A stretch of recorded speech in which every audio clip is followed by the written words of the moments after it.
The 19th century saw enormous changes in the way children were educated. At the start of Victoria's reign, around two-thirds of people in Britain were illiterate, meaning that they couldn't read or write. Schooling cost money, which most parents couldn't afford, so many children went without.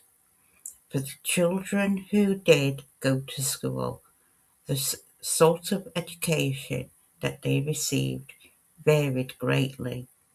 Boys from wealthy families were mostly sent to elite private schools, where they learned Latin and Greek before going to the universities. Their sisters' schooling was often more limited.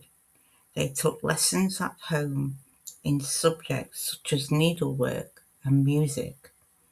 For children from poor families, there were schools run by charities and churches, and dame schools, where unmarried women taught in their own homes, but even these schools charged a small fee, which was often too high for the poorest families. Over the years, the government began to take more responsibility for children's education. From the 1870s, education was provided for everyone, and hundreds of new schools were built.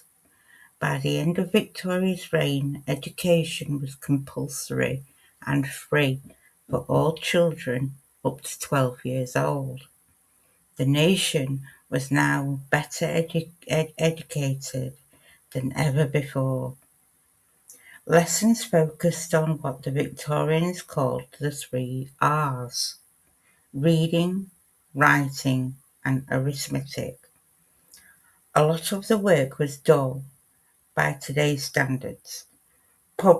Pupils repeated what the teacher told them again and again until they knew it by heart. Talking in class was strictly forbidden, and teachers often beat naughty or less able pupils. In addition to the three R's, the subject such as history and geography, children were taught practical skills to prepare them for work in trades.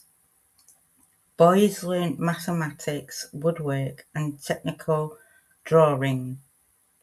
Girls were given lessons in cooking, sewing, and housework. Victorian children didn't do their work on paper, instead they used slates, which were like mini blackboards that could be used again. Dame schools were provided only very basic education for the youngest children. They were often more like babysitting services than schools. So learning to do the laundry was considered a vital part of education for Victorian girls. Victorians believed that healthy bodies made healthy minds, so all schools set aside time for exercise. Most schools had a small yard for drill classes, jogging on the spot, lifting weights, and stretching in fomentation.